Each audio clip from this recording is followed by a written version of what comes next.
Hello, and welcome to Virtual Investor Conferences. My name is Matt Lateplo, and on behalf of OTC Markets, as well as our co-host, Zach Small Cap Research, we're very pleased you have joined us for our next live presentation from ACHV Life Sciences, Inc. Please note you can submit questions in the box to the left of the slides. You can also view a company's availability for one-on-one meetings through the Schedule Meetings tab found on the conference platform. At this point, I'm very pleased to welcome the next presenters. John Vandermosten, Senior Life Sciences Analyst with Zacks Small Cap Research, and John Bensich, Chief Executive Officer of ACHV Life Sciences, Inc., which trades on NASDAQ under the symbol ACHV. Welcome, John and John. All right. Well, thank you, Matt. And as you said, I'm Senior Life Sciences Analyst John Vandermosten, and speaking with the CEO of ACHV Life Sciences, John Bensich. ACHV has completed 2 phase 3 studies recently for Cytisinicline in smoking cessation and is developing its new drug application for submission. John, welcome to the Life Sciences Virtual Investor Forum. Yeah, glad to be here, John. Appreciate you having me. So to start out, can you provide an overview and background of ACHV Life Sciences? So ACHV Life Sciences, we're exclusively focused on the development of a drug called Cytisinicline as an aid to smoking cessation and treatment for nicotine addiction. And this is it's an unusual history with this compound. This is a drug that's been on the market in Eastern Europe for well over 20 years. It's treated over 20 million patients over that time frame. But it's a drug that was never going to be brought to the US or any major markets. The originators of the compound was a company called Sopharma, based out of Bulgaria. Their markets are really exclusively focused to the east, so really kind of ex-Soviet countries. So Bulgaria, Poland, Ukraine, Russia, kind of that area of the world. So this was a drug that they were never going to bring even to Western Europe. So we were able to obtain exclusive rights as well as supply to the molecule to effectively bring this drug out of obscurity, with the focus of bringing it first and foremost to the US and then ultimately to the rest of the world. So we have global rights to the compound outside of 17 countries that are predominantly in Eastern Europe, where Sopharma sells the product today. So it's got a rich history of in-market experience that really gives us a leg up in terms of moving this forward in our markets. And John, how is Cytisinicline different from what else is out there and been approved in the United States? Yeah, so we see some real key differences with Cytisinicline compared to what's on the market today. Really what the key, I would say, bread and butter sort of differentiator has always been really strong safety and tolerability. We've seen predominantly single-digit rates of adverse events, which leads to really excellent compliance with our molecule. And that compares really favorably to what's on the market today, which does have really poor tolerability that does lead to lower compliance and ultimately people dropping off therapy. We've also seen really robust efficacy now demonstrated off of multiple randomized, well-controlled studies that looks to be best in class in terms of looking at it with respect to odds ratios. We've also validated a shorter course of therapy, so 6 weeks of treatment. Most of the treatments available on the market today are 12 weeks. So it's 6 weeks. That would be half the duration of other therapies, but with the option to extend out to 12. But we think that shorter course really just provides another opportunity perhaps for those who don't want to make a longer term commitment to therapy. And then, we do have the benefit of in-market experience. You look at the history of products in this category. Chantix in particular, it was 3 years after its approval here in the US that it was hit with a boxed warning for suicidal ideations. So I think having 20 plus years of in-market experience without anything unusual coming to light with respect to tolerability really, I think, puts this in a strong position moving forward. And then the final component is the drug is also naturally derived. So historically, we've been sourcing this from the seeds of the laburnum tree. And we continue to hear from patients as well as subjects in our studies that is an attractive element to the product profile. So I think, taken all together, we think we really fill a void that doesn't exist today. With products on the market at the moment, you really only get strong efficacy, or strong tolerability, but there's nothing that really combines the two. And we think that's what we have with cytisinicline that should set it apart on the market. Okay, thanks. And there's been some drama regarding ACHV in the last 2 days. You filed an 8K reporting that the FDA wanted to see more information, specifically long-term exposure data beyond the 12 weeks that you measured in the ORCA trials. What's your first take on this request from the FDA? Yeah, I would say this is more of a speed bump than anything else. So we did wrap up our pre-NDA meeting with the FDA, where we're really looking at getting clarity on moving forward to submission in the first half of next year. We did reach agreement on most all topics, including the FDA saying, yes, we have all the data required from an efficacy perspective to move forward. But we did hear for the first time, this request for data beyond 12 weeks for long-term exposure data.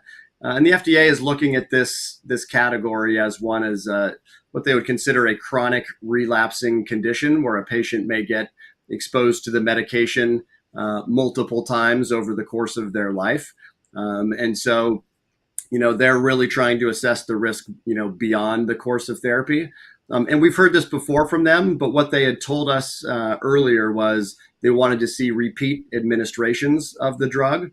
And that is exactly how we designed ORCA 2 and ORCA 3. And that was in collaboration with the FDA. And if you recall those designs, it was 6 weeks of therapy in one arm. And then the second arm was 6 weeks of therapy followed by a repeat administration of 6 weeks. So we were very surprised with this request. We really pushed hard to try to get resolution on this as part of the meeting, but weren't able to get there. And so we're looking at a new meeting request in the first quarter of next year to get clarity on really two topics. One is what is required, and the second is when would that data be required. Okay.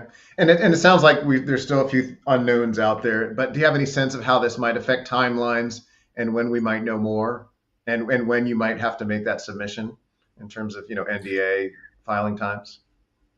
Yeah, so I think first, just to kind of frame what this data might look like, just so it's not kind of an open-ended question on that. So, this would likely look like a open label safety study. If you look at kind of the worst case scenario of what could be required, you can look to what is needed for chronic indications. So something like a antihypertensive or a statin, something that you would go on forever. In those cases, you would need a minimum of 300 subjects at 6 months and 100 subjects at 1 year. So this would not be something in thousands of patients for multiple years. We think that's really kind of what would be required in the worst case scenario. But the key in terms of, going back to the FDA is getting clarity on just exactly what they want. If that is the case, we think there's an opportunity to go back to subjects from our ORCA program, those that have already seen treatment, and basically bring them back for an additional course or multiple courses. The FDA did say that this could be cumulative data versus consecutive. So, anyone that's already seen 12 weeks of therapy, that would count towards cumulative exposure.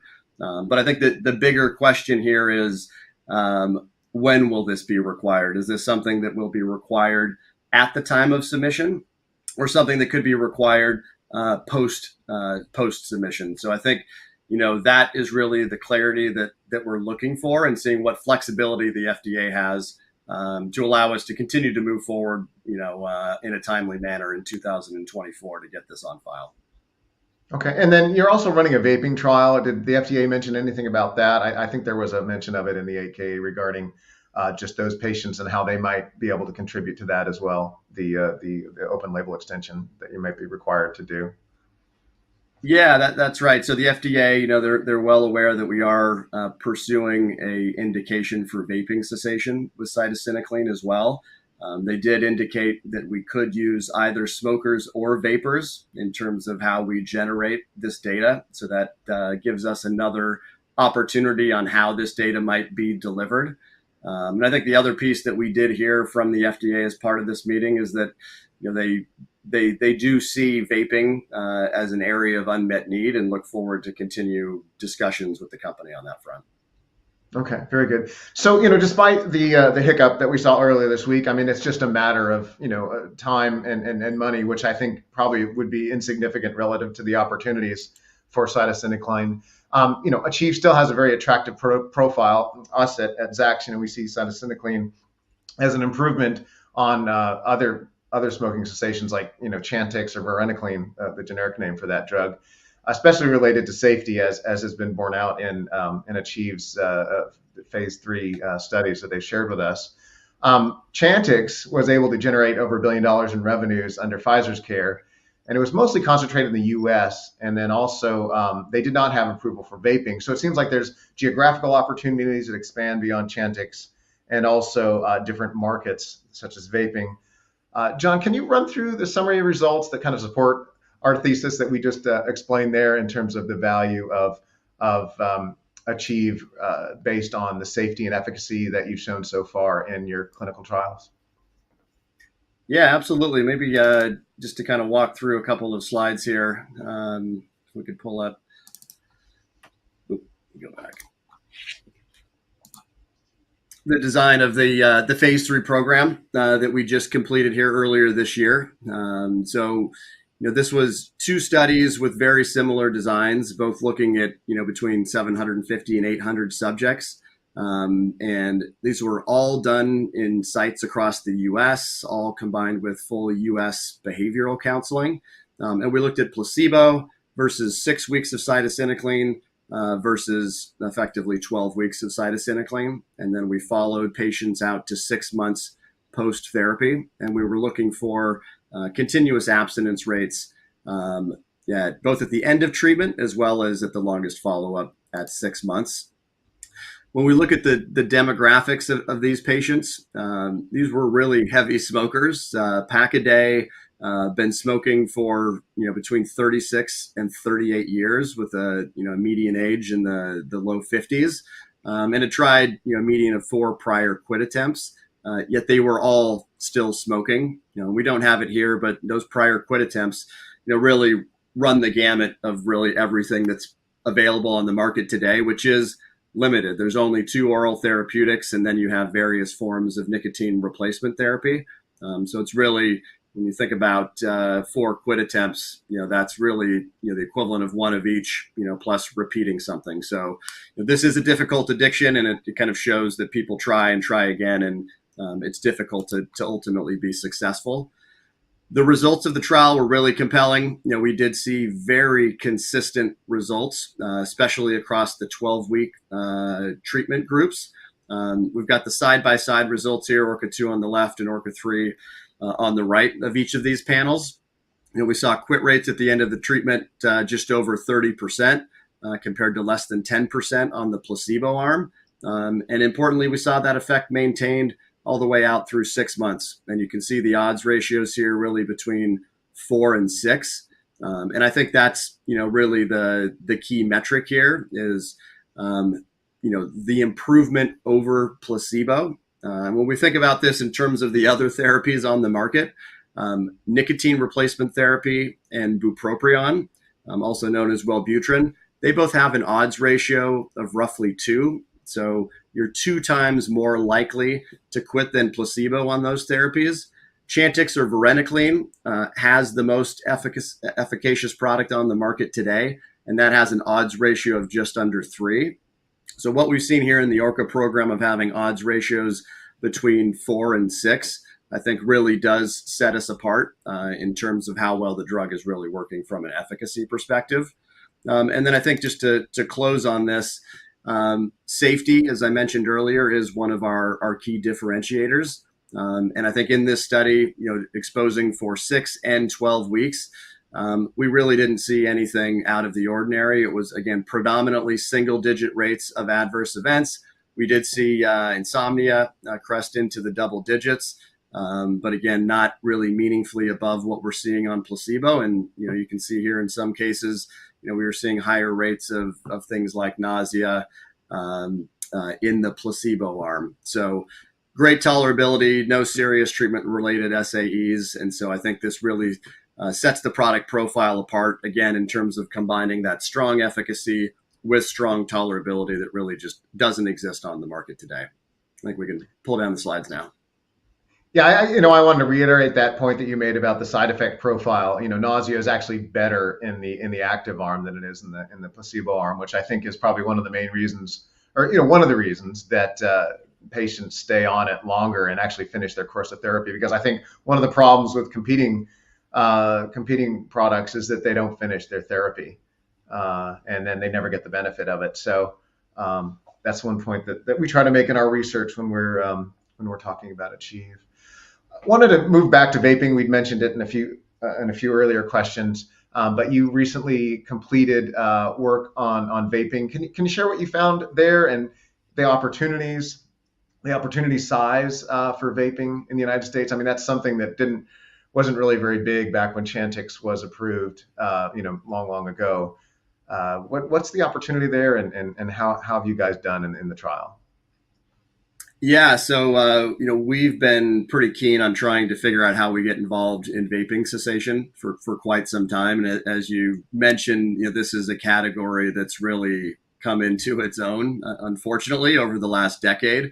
We've seen a real boom and challenges, in particular with the youth, with the explosion of Juul and some of these other products that are quite popular with the fruit and candy flavors.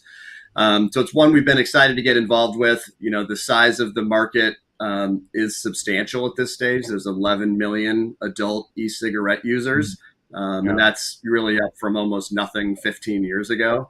And that compares, it's sizable compared to the smoking cessation market, which is 28 million.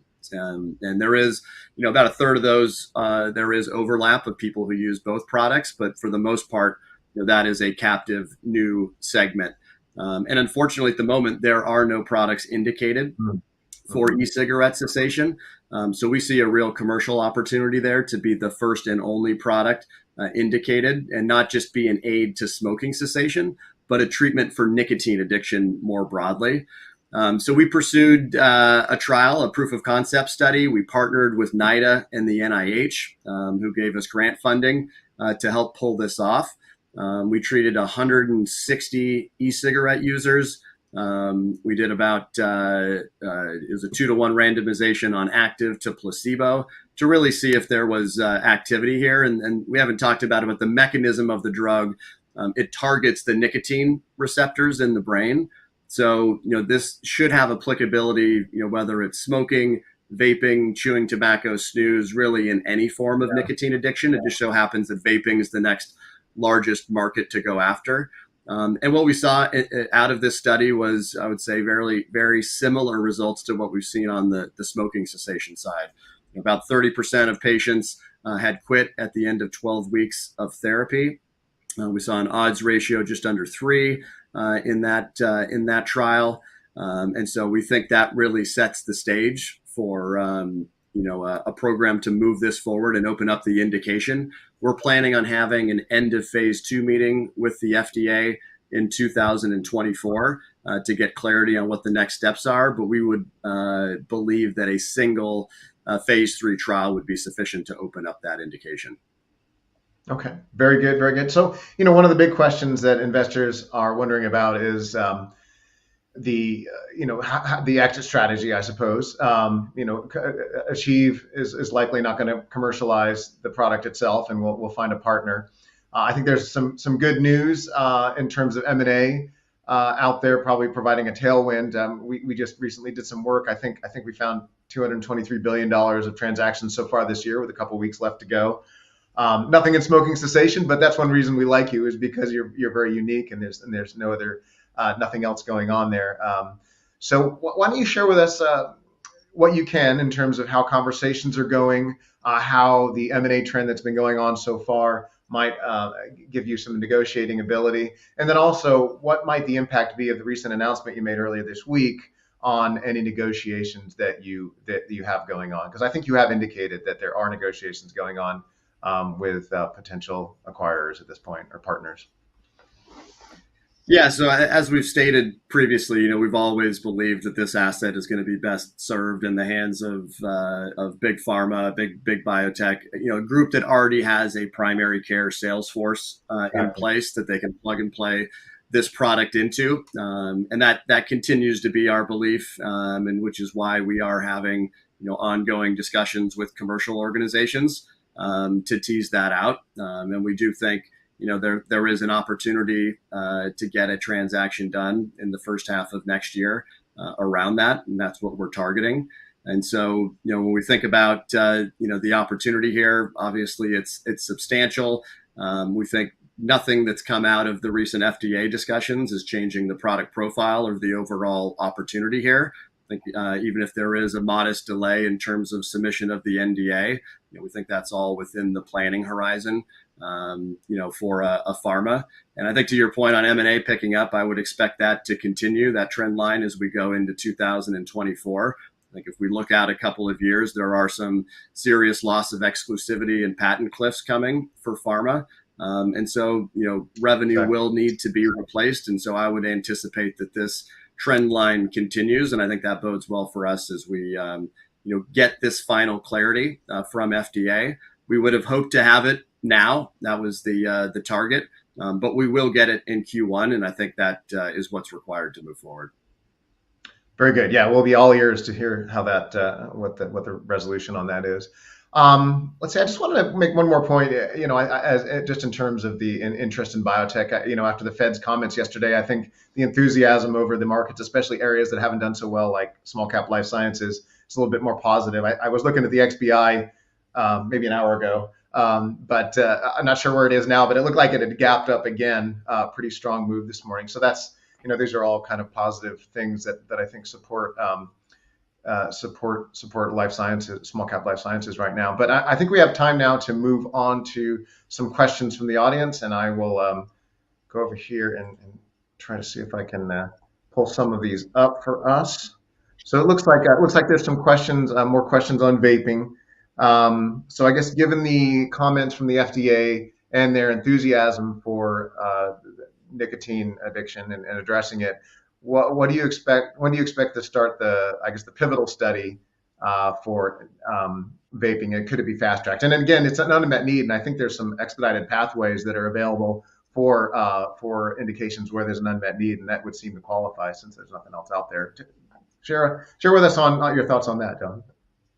Yeah, so as I mentioned, we are looking to have an end of phase 2 meeting next year. And we would agree with those comments. We think there's a real opportunity to go after something like fast track status. Just again, given the unmet need, there are no therapies available for this indication.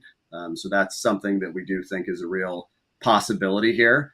We do need to have that conversation with FDA around, again, what is required to move forward. Again, we think it's a single phase 3 trial. We need to get that clarity. And we do think there's opportunities for non-dilutive grant funding, things like that, to help fuel that, in the event that this is not already in the hands of a pharma partner or someone like that at that stage. Sure. Yeah, I mean, do you think that vaping trial, you could have your interactions with the FDA and get that started before year end? Assuming there's no issues with funding or anything like that. Does that sound like a reasonable timeline?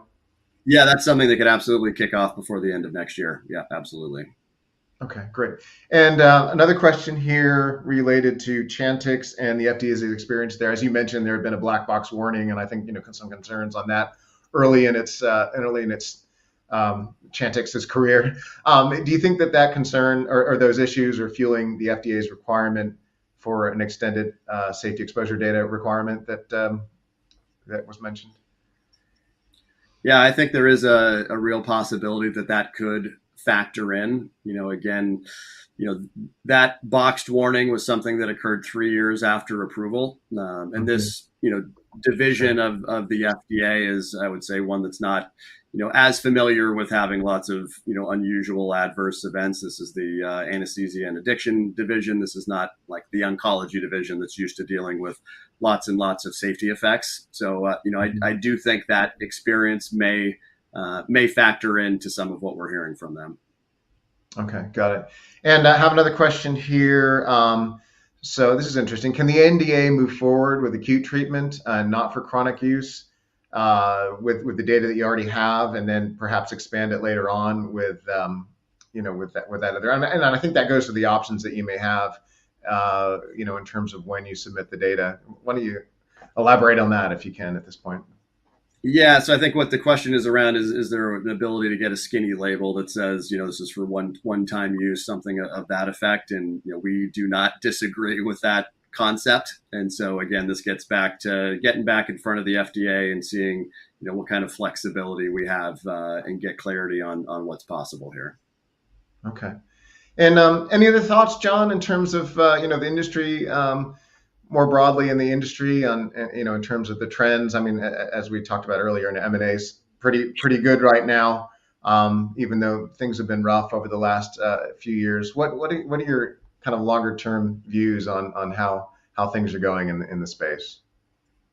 Yeah, well, I'd say this has been one of the worst downdrafts in biotech history over the last 2 years, kind of fueled by the rapid rise in interest rates. And I think, as you mentioned in some of your earlier comments, it looks like we're at peak interest rates, and there's a real likelihood those are going to start to taper off as we go into next year. And I do think biotech's going to be on the front edge of that. I think we're seeing it even this week with some of the comments coming out of the Fed and kind of people's perceptions going forward.